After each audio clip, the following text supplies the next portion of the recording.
오늘 8장의 전체 개요를 좀 말씀드릴게요. 8장의 시작은 어제 27절, 7장 27절부터 8장이 시작이 된다 그랬잖아요. 그래서 7장은 26절까지는 아닥사스다 왕의 조서, 아닥사스다 왕의 말씀의 공포, 이렇게 해라 이러면서 에스라에게 모든 전권을 주겠다. 에스라에게 모든 전권을 주겠다. 이렇게 선포하고, 그 다음에 이제 그래서 언어는 전부 다 아람어로 쓰여 있다. 그렇게 말씀드렸고요. 27절에는 그리고 이제 에스라의 개인적인 이야기를, 이제 개인적인 느낌을 쓰면서 8장의 어떤 서론의 역할을 27절, 28절 한다 그랬잖아요. 우리 조상들의 하나님 여호와를 송축하실지로다. 그가 왕의 마음에 예루살렘 여호와의 성전을 아름답게 할 뜻을 두고 라고 말하면서 아닥사스다가 우리에게 허용을 해줬지만 그의 마음을 이렇게 만졌던 분은 하나님이시다 라는 것이겠어요. 그의 마음을 만진 분은 하나님이다 라는 것이죠. 또 나로 왕과 그의 보좌관들 앞과 왕의 권세 있는 모든 방백의 앞에서 은혜를 얻게 하셨도다. 계속적으로 하나님에게 그 일을 하시다. 하나님이 그 일을 하시고 있다는 것을 말씀을 계속 보여주고 있고요. 내 하나님 여호와의 손이 내 위에 있으므로 내가 힘을 얻어 이스라엘 중에 우두머리들을 모아 나와 함께 올라가게 하였노라 라면서 하나님께서 그 아닥사스다 왕의 마음도 잡고, 또 그 당시에 방백들, 즉 관료들의 마음도 이렇게 잡고, 그 다음에 심지어 누구의 마음도 이렇게 잡았냐 그러면은 그 바벨론의 포로기에 있었던 그 사람들의 마음도 움직였다라는 것이죠. 왜 그러냐 그러면은 바벨론의 지금 이제 이때가 언제냐 그러면요, 그 제1차 포로기환 있잖아요. 제1차 포로기환, 수룹바벨을 통하여 나타난 포로기환 있잖아요. 그 포로기환 이후에도 80년 지난 거예요. 1차 포로기환하고도 80년이 지난 거란 말이죠. 그러니까 우리로 말한다 그러면은 한일합방 전에 1차 포로기환이 있었고, 지금 한일합방 이후에 지금 이제 해방이 된 거죠. 해방되는 시기만큼이나 엄청난 오래된 시간이잖아요. 그러니까 포로 기간도 있었고, 또 그 와중에서도 1차 포로 귀환과 2차 포로 귀환 사이도 이만큼 간격이 있기 때문에 거기에 있는 사는 사람들이 저는 나는 빨리 이스라엘에 가서 땅을 개간하고 살아야겠다, 이런 생각이 저는 들겠냐 이 말이에요. 이미 이 바벨론의 땅에서 정착을 하고 있고, 지난번에 계속 좀 말씀드렸지만 이 바벨론과 그 바벨론을 이어가는 페르시아 왕족들의 특징이 뭐냐 그러면은 자기네 나라 데리고 와서 잘 살게 상업도 하고 자유롭게 살도록 허용을 해줬던 이 사람들이기 때문에 거기서 나름대로 이제 어때요? 잘 살고 있기 때문에 그걸 다 버리고 그냥 황망한 이스라엘로 오고 싶은 마음이 또 얼마나 있었겠냐 이 말이에요. 그렇기 때문에 에스라가 말하기를 그 백성들의 마음도 어루만져서 그들이 가고자 하게 했다라고 이렇게 표현하는 것이죠. 그러면서 이제 그 28절 맨 마지막에 이스라엘 중에 우두머리들을 모아 나와 함께 올라오게 하였다. 이스라엘 중에 우두머리를 모아서 나와 함께 올라오겠다. 이렇게 이제 7장이 마무리되면서 이제 8장에서는 그럼 그들이 누군가라고 족보를 쭉 보여주는 게 8장이에요. 그래서 8장은 사실은 어려운 장이 아니에요. 그냥 누가 왔다, 어떤 족보가 왔다, 이제 이렇게 쭉 보여주고 있습니다. 그래서 이제 우리는 요것에 대해서 전체 아울라에서 한번 보고, 다음 주에는 쭉 족보를 우리가 많이 배울 필요는 없으니까 족보를 쭉 지나가서 그 다음으로 나옵니다. 그래서 이제 이게 1차 포로, 이 숫자들이 1차 포로 귀환에 비해서 1차 포로들의 그 어떤 그 족보, 1차 포로 귀환에 왔다, 누가 왔다, 이 족보는 에스라 2장에 있어요. 2장에 족보가 있고, 그 다음에 이제 2차 포로 귀환 때 온 사람들의 족보가 8장에 있는 거죠. 2장은 수룹바벨을 통해서 1차 때 왔고, 8장은 에스라를 통해서 2차 때 온 거예요. 그런데 이 숫자가 수룹바벨 때 온 것에 비해서 10분의 1 정도밖에 안 됩니다. 10분의 1 정도밖에 안 되는데요. 2차 귀환자 수는 남자만 1496명, 2차 포로 귀환 때 1496명, 남자만 총 전체로 약 5,000명 정도가 오게 된 것이죠. 그러니까 이 숫자는 1차 포로 귀환 때에 비해서 10분의 1 정도 수준이다라는 것이고요. 그래서 이제 이 족보들은 12지파대로 이렇게 한 지파씩 구성을 한 게 아니고, 특별히 유다 지파들의 귀족들을 중심으로 이제 이름들을 나열해 가지고 오거든요. 12지파 전체가 아니라 유다 지파 사람들 중에 귀족, 명문 가문들을 이렇게 쭉 나열해 가지고 누구 가문에서 누가 왔고 누가 왔고 이렇게 쭉 나열을 하고 있는 것입니다. 왜 그러냐 그러면은 당연히 이스라엘 12지파 전체를 다루기에는 나머지 지파 사람들이 너무 없었던 거죠. 너무 없었고, 이 2차 포로 귀환 때는 중점적으로 유다 지파 사람, 그 중에서 특별히 누가 왔냐 그러면은 유다의 귀족 출신들이 많이 왔다라는 것이고요. 그 다음에 이제 이 사람들이 이제 이 전체 8장이 이제 어떻게 구성되어 있냐면 1절 14절까지가 이제 예스라와 함께 귀환한 사람들의 명단이 14절까지 쭉 나오고 이제 있었고, 그런데 이제 이 쭉 귀환한 사람들을 나눴는데, 이 2차 포로 귀환 때 가장 큰 이제 문제가 뭐였었냐 그러면은, 가장 큰 문제가 뭐냐면 성전에 봉헌할 레위 지파 사람들이 별로 없다는 거예요. 왜? 유다 지파 사람들이 많으니까 성전에서 봉사할 레위 지파 사람들이 많이 없었다. 그래서 이 중간에 행진을 이제 아닥사스다의 이야기 듣고 쭉 왔다가 9일 동안 1차로 9일 동안을 쭉 걸어와요.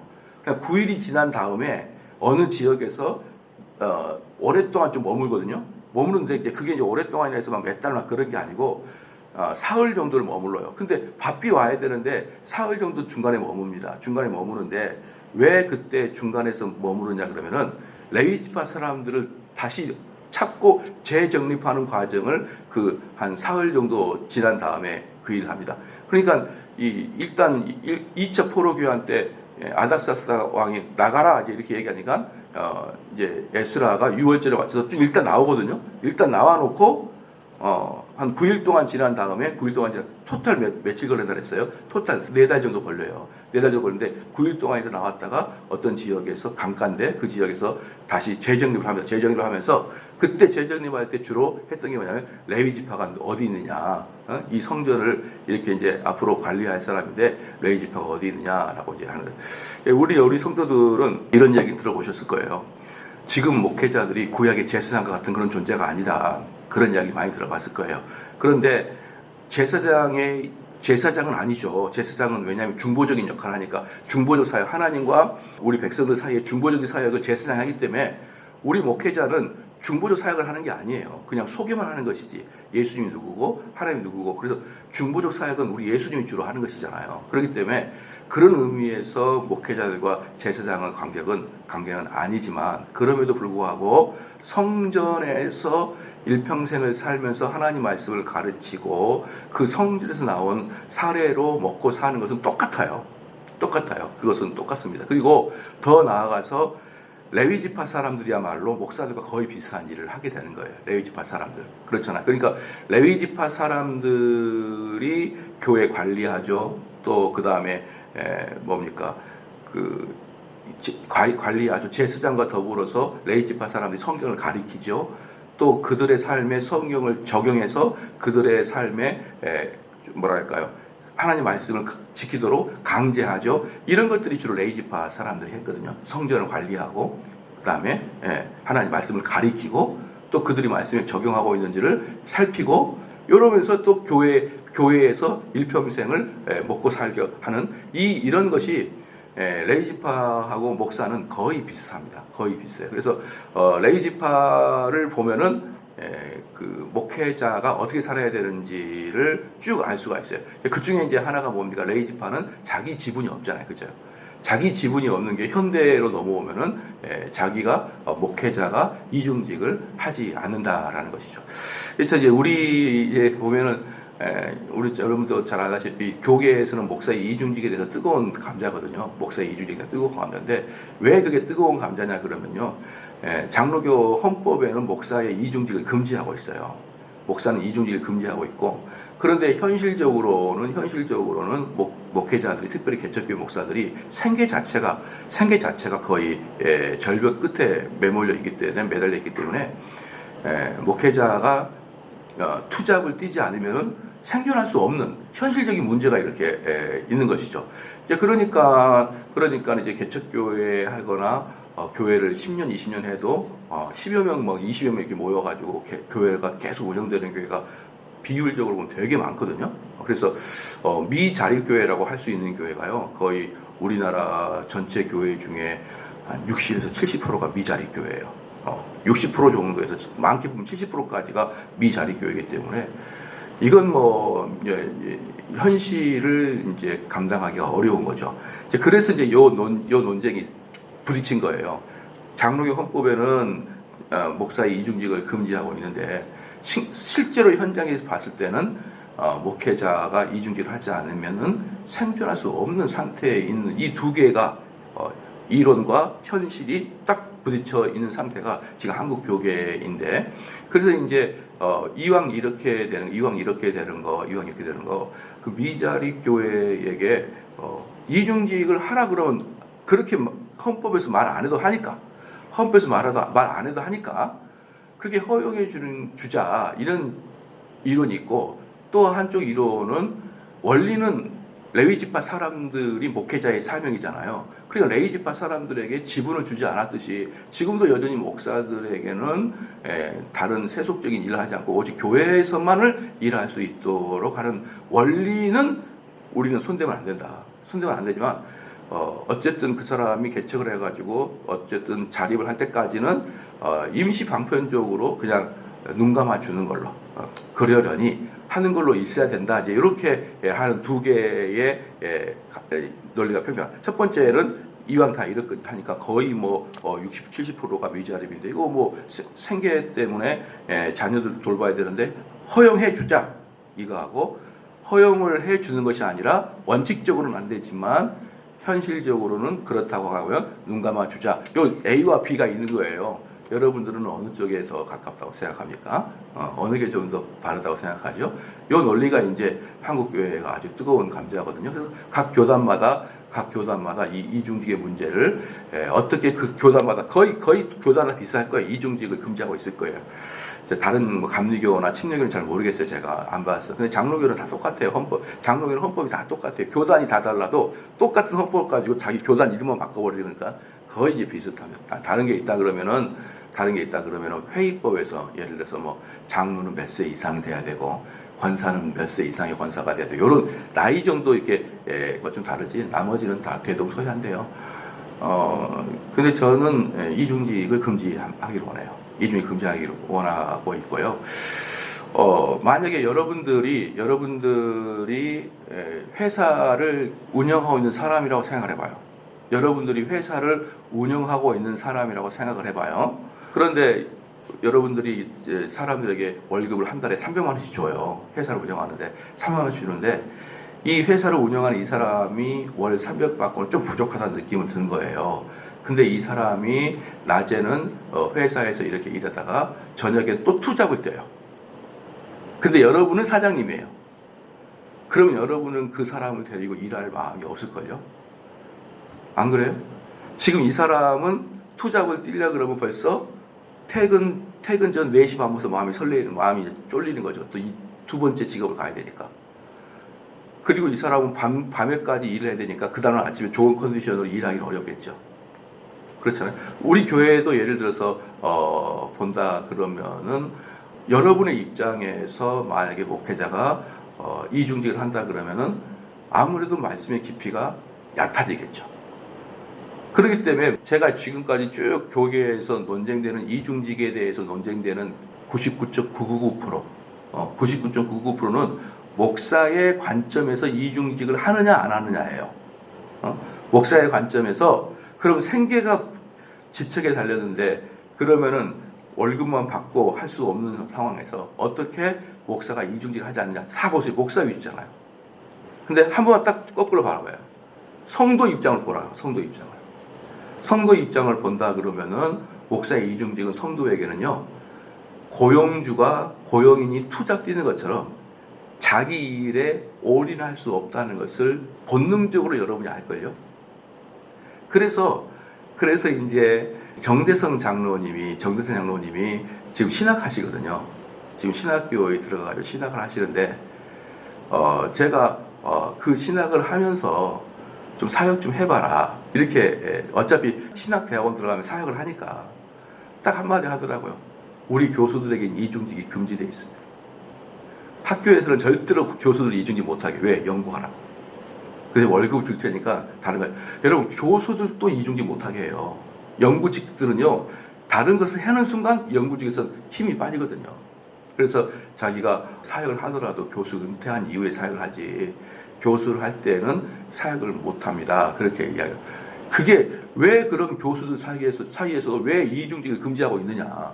다 똑같은 거예요. 그런 일들을 하는 사람들은 이렇게 다른 일을 하게 된다 그러면은 그 일을 못하기 때문에 이중직을 금지해요. 그래서 저는 정말 그렇게 왜 그런 이중직이 허용이 자꾸 논쟁이 되느냐. 왜 그럴까요? 신학생을 너무 많이 배출하니까 오갈 데 없는 신학생이 너무 많으니까 그 현실이 이렇다고 하는 것이지 이 원리가 잘못된 게 아니란 말이에요. 원리는 잘못된 것이 아닌데 현실은 너무 많은 신학생을 배출해버리는 거예요. 교인들은 대한민국 성도들은 늘지 않고 오히려 줄어가고 있는데 더 강력하게 막 많은 신학생들이 배출된단 말이에요. 지금도 뭐 합동측만 해도 거의 1년에 900명 이상의 신학생이 쏟아 나와요. 1년에 900명 이상이. 이래가지고 어떻게 감당합니까? 그러니까 현실은 막 이렇게 말도 대도 안 나게 이렇게 이제 지금 모든 신학교와 교단은 우리나라가 최고 정점의 최고 정점의 부흥기에 그때 틀에 다 맞춰 있어요. 1980년대, 90년대 그때 신학교와 한국 교회 제도들이 그때 다 완벽하게 만들어져 있었기 때문에 모든 것이 그 80년대 정점에 찍었던 그 시대의 제도가 지금 2023년도도 있단 말이에요. 그러면은 교인들의 숫자는 많이 줄었는데 나오는 배출량은 똑같아요. 그러니까 이 문제가 이중직에 대한 논의가 시작된 것이지 원리 자체는 손대지 말라는 거예요. 제 주장도요. 원리 자체는 손대지 말고 그래 뭐 헌법에 그렇게 됐더라도 네가 먹고 살려면 그렇게밖에 할 수 없겠지라고 하는 인정 첫 번째하고 두 번째는 뭐냐면 그렇게 해서 10년 동안 안 되면 목회를 접어야 돼요. 접고 제발 좀 접고 그 목사님들이 진짜 죄송한 말입니다만은 제발 접고 그 목사님의 사모님과 자녀들에게 좋은 교회에서 교육받을 수 있도록 좀 해주세요. 좀. 자기 자신이 목회자고 자기 자신이 10년 동안 그것을 성사시키지 못한 관계에서 아이들과 아내를 언제까지 불모로 잡고 그 몇 명 되지 않은 사람들을 데리고 10년, 15년씩 목회를 하시냐 그러냐고요. 차라리 이중직 하지 말고 그냥 그 세상 일을 전문적으로 그냥 해버리시고 그냥 그분도 목회하지 말고 그냥 교회로 들어가는 것이 그 처자를 위해서는 너무나 중요한 일이다라고 보는 거예요. 바로 중요한 게 뭐냐면 왜 그렇게 그게 중요하냐면 목사 한 명이 무엇을 좌우하기 때문에 그 교회를 좌우하기 때문에 그러는 거예요.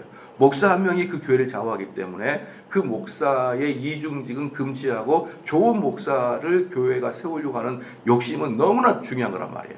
바로 그런 의미에서 에스라가 딱 9일 동안 행진하다가 안 되겠다. 다 모여봐. 사흘 동안 레위지파 사람을 털털털 탈아가지고 찾았어요. 이 레위지파가 없이 그냥 성전까지 직진한다는 것은 별로 의미가 없는 거예요. 그래서 이 레위지파 사람들을 재정립시키고 찾아나는 과정이 이제 언제냐 그러면은 15절에서 20절까지가 딱 나와요. 그러니까 8장 1절에서 14절까지는 귀환한 사람들 명단을 딱 했고요. 두 번째는 뭐냐면 15절에서 20절까지는 성전 봉사자들, 즉 목사들을 찾아내는 것이죠. 만약에 이걸 뭐랑 똑같냐면 우리가 군대를 가는데 한참 전쟁하다 보니까 어느 날 딱 닥친 날이 뭐예요? 주일날이 딱 닥친 거예요. 전쟁을 하다 보니까 주일날 닥쳤어요. 정신없이 정쟁하다가 주일날 되다 보니까 누가 예배를 집례하지? 라고 그때야 이제 뭡니까? 목사를 찾던가. 목사가 없으면은 신학교 나온 사람을 찾던가 이제 이렇게 해서 주일날 예배 인도하는 사람을 찾아내듯이 지금 15절에서 20절까지는 특별히 성전 봉사자들 불러 모았다. 이게 이제 이 사람들이 두 번째로 갖고 있던 목적이었고, 그 다음에 21절, 30절까지는 귀한 여행을 이제 준비하기 시작하고, 31절, 36절까지는 예루살렘으로 귀환한다라는 것을 보여주고 있는 이 구조예요. 그래서 여기에서 이제 우리들이 알아야 될 것은 뭐냐면 두 가지가 중요한 것이죠. 그 사람들의 명단이 중요한 것이고, 두 번째는 성전 봉사자들의 중요성을 가지고 있다라는 것입니다. 그래서 이제 이것도 제가 준비하면서 쭉 보니까 저도 곰곰이 생각을 해봤거든요. 곰곰이 생각했는데, 제가 군대에 있을 때, 우리 예배를 집례해줄 분이 안 계셨는데, 그래가지고 몇 달이 지났는데, 진짜 숨이 막히더라고요. 그러니까 그 사역자가 있는지 없는지는 그 평소에는 모르는데, 딱 이제 없어요. 딱 교체가, 되는 순간에 없는데, 그 몇 달 동안이 너무 힘드는데, 그 와중에 신학교 졸업생인가가 한 명 와가지고 예배를 인도하는데 속이 뚫리더라고요, 속이. 근데 지금 돌아보면은 그 신학교 졸업한 사람이 조금만 애잖아요. 신학대학교 졸업한 애인데, 대학원도 아니고 신학대학교를 졸업하는데 그 사람이 한 명 와도 막 숨이 터 있는 것 같아요. 근데 지금 보면은 좀 우리가 속았다는 느낌은 좀 들죠. 이제 얘긴데 뭐 23살 뭐 요 정도밖에 안 되는데, 그때는 뭐 하늘에서 온 예수님 같이 느껴지더라고요. 그래서 그 쭉 내려온 예수님 같은데 그런 개념이었어요. 지금 여기서 에스라서에서는 그런 개념을 가지고 있다라고 이제 보면 되는 것이고요. 자, 그 다음에 아까도 이제 말씀드렸지만 제 1차 포로 귀환, 즉 2장의 포로 명단과 2차 포로 귀환 8장의 포로 명단은 80년 차이가 있다라는 것을 여러분이 알아야 됩니다. 그러면은 80년 차이가 있는데 여기서 이제 공통점이 있고 차이점이, 2장 족보와 8장 족보에 공통점이 있고 차이점이 있는데, 그 중에 이제 공통점이라는 것은 뭐냐 그러면 예루살렘으로 돌아오는 그 유다 지파들, 귀족들이 돌아왔다 그랬잖아요. 그 귀족들의 가문이 거의 비슷하게 겹쳐요. 그러니까 2장의 족보에서도 그 쭉 가문들이 왔고, 그 다음에 8장의 족보에서도 그 가문들이 또 와요. 그 가문들의 이름이 이렇게 겹칩니다. 그런데 이제 2장의 가문의 이름을 썼다 그러면 8장은 그 가문의 현재 지도자의 이름을 쓰는 것 정도가 다르는데, 그 가문은 똑같다라고 볼 수가 있거든요. 겹쳐요. 여러분 이게 그럼 왜 중요한 것이냐라고 볼 때, 만약에 여러분 생각해 보십시오. 만약에 정대훈이라는 가문이 있다고 칩시다. 우리 정대훈이라는 가문이 있는데 80년 전에 정대원의 가문들이 이렇게 엄청나게 많은 사람이 왔어요. 그리고 80년 후에 또 다시 왔는데 그 족보를 보니까 또 정대원의 가문에서 또 온 거예요. 예? 좀 이해가 되셨죠? 정대원의 가문에서 오고, 또 뭐 이재승의 가문에서 오고, 김성곤의 가문에서 오고, 뭐 장재원의 가문, 이렇게 가문에서 온 거예요. 근데 80년 전에도 그 가문이고 80년 후에도 그 가문이에요. 여러분 이건 뭘 의미하는 줄 알아요? 80년 전에 그 가문에서 다 오지 않았다는 것이죠. 다 오지 않았죠. 그러니까 스룹바벨이 야, 우리 본국으로 돌아가자, 이스라엘로 돌아가자 그랬더니 A 가문, B 가문, C 가문 그때는 에스라서에 쓰여 있는 것보다 10배나 많은 사람이니까 10배나 많은 사람이 포로 귀환 때 우르르 왔는데 80년 지나고 보니까 또 그 가문들이 있다는 거 뭐예요? 그때 스룹바벨이 돌아가자 이야기할 때 돌아가지 않은 사람이 있다 없다? 있다는 거예요. 많다는 겁니다. 그러니까 처음에 돌아가자라고 할 때는 이제 걔네들도 어떻게 생각할까요? 야, 이제 우리도 독립된 나라에서 살자 이러면서 상당히 많은 사람이 이제 돌아갔는데 이제 돌아가지 않는 사람이 남아 있다고 말할 수 있어서 뭐냐 그러면은 아까도 처음에 말했지만 바벨론에서 떠나기 싫은 사람들이 그렇게 많았다는 것이죠. 그러니까 우리가 여기에 있을 때 갑시다. 삼성제일교가 이제 여기 삼성은 여기 끝났으니 우리가 어디 파주로 갑시다. 또는 뭐 어디 여기 남양주로 갑시다. 이렇게 이제 얘기했는데 여기 있는 사람들이 정대원 가문 사람도 계속 많은데 그 중에 상당수는 남고 상당수는 가는 이런 이제 일이 발생했다는 것을 이 족보를 보면 알 수가 있는 거예요. 족보를 보여요. 그러니까 이 사람들이 바벨론에서 충분히 먹고 살고 행복하고 기틀을 다지고 있었고, 첫 번째 1차 포로기한 때 80년 전에 이스라엘로 갔던 그 자기들 친인척들이 거기 80년 전에 갔지만 여전히 자기 친인척이 바벨론에 있으니까 서로 서신을 보내든지 서로 여행을 하든지 왔다 갔다 서로 안부를 물을 거 아니에요. 안부를 물을 때 바벨론에 있는 이스라엘 사람들이, 아직 포로 귀환하지 않았던 이스라엘 사람들이 1차 때 포로 귀환한 자기 친인척들에게 들어본 예루살렘과 이스라엘의 이야기는 황폐하더라고요. 다 집도 전도 버리고 예루살렘으로 돌아갔는데 그 예루살렘에서 들려오는 소리가 별로 희망적이지가 않는 거예요. 왜 그럴까요? 우리가 제에서 얘기했지만 예루살렘 성전 손도 못 대고 있어요. 수룹바벨을 통해서 1차 포로 귀환 때 온 사람들은 예루살렘 성전 손도 못 대요. 왜? 돈도 없고 제일 중요한 것은 주변 나라가 계속 방해하니까. 자, 그러니까 80년 전에 갔던 사람이 예루살렘 성전 손도 못 대고 있고 우리 삶은 너무 척박하고 주변의 나라들은 우리를 계속 괴롭히고 이런 편지를 왔다 갔다 할 거 아니에요. 그러니까 바벨론에 현재 있던 사람들이 자기 본국으로 돌아오고 싶지 않는 거예요. 그런 와중에 2장의 족보에 비해서 10분의 1이라도 온 것이 하나님이 그들의 마음을 강력하게 역사했다는 거예요. 그게 어제 봤던 7장 28절에 이스라엘 사람들의 마음을 어루만지상 우리 이스라엘 중에 우두머리를 모아 나와 함께 올라오게 하였다. 누가? 하나님이. 그렇기 때문에 에스라 입장에서는 2장에 비해서 10분의 1에 불과하지만 그 10분의 1에 불과하는 사람들이 그래도 다 모아도 5,000명 가까이 된다. 5,000명이 준한단 말이에요.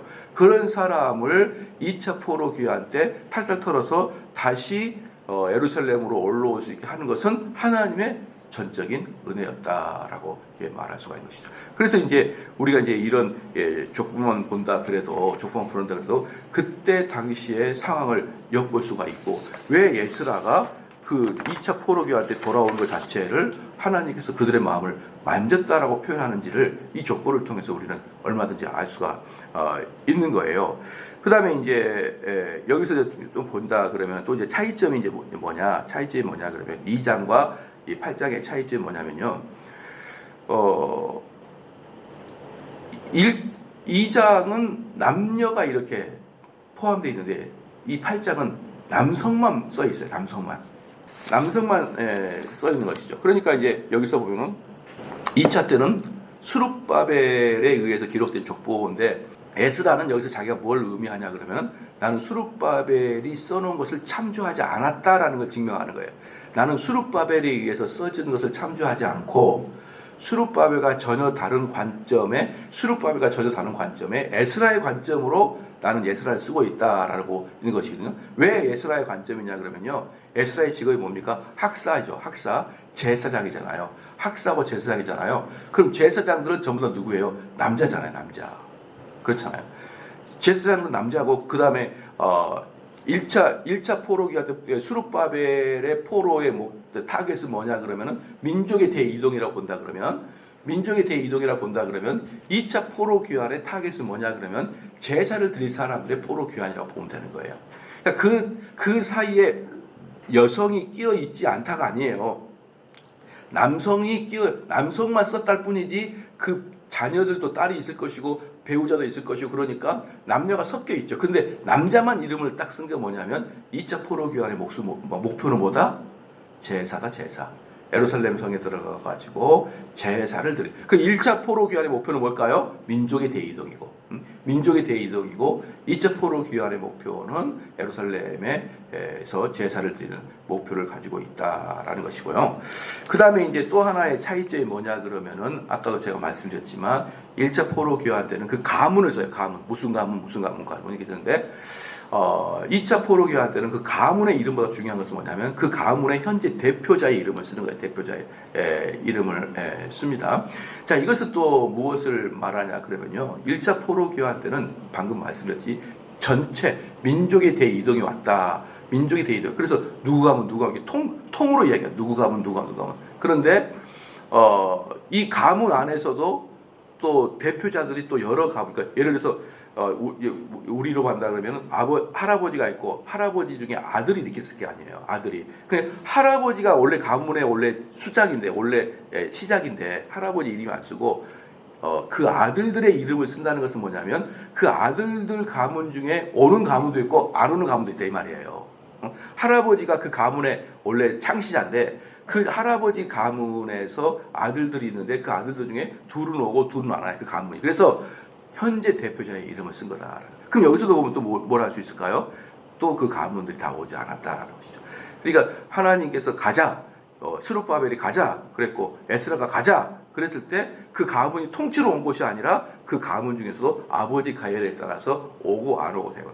그럼 나중에 또 누가 데리고 옵니까? 이 사람들 느헤미야가 나중에 다 데리고 이제 오게 되는 그런 역사가 되는데, 그러면 이제 여기서 이 두 번째 족보의 특징이 뭐냐 그러면요. 믿음의 공동체, 즉 현재 교회도 마찬가지고 이스라엘 공동체도 마찬가지예요. 현재 교회도 믿음의 공동체잖아요. 이 믿음의 공동체는 무엇이 중요하냐 그러면은 내가 누구 가문에 속해 있다가 중요한 게 아니라 내가 개인이 하나님의 말씀을 순종하겠습니다라고 말하는 그 개인이 중요하다는 거예요. 개인이. 무슨 뜻인지 알겠죠?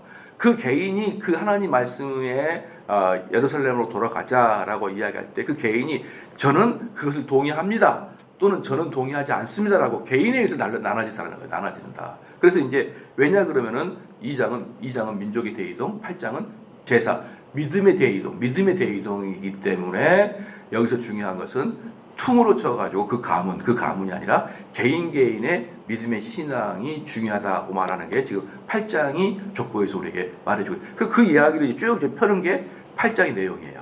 이제 앞에 족보 이야기 나오고 그 다음에 쭉 이야기하는 내용이 이런 내용을 쭉 이야기하고 있습니다. 그래서 이제 저도 참 재밌는 게 뭐냐면 같은 배에서 난 자녀들이고 더 나아가서 같은 형제 자매들의 조카들일지라도 믿음의 형태가 다 달라요.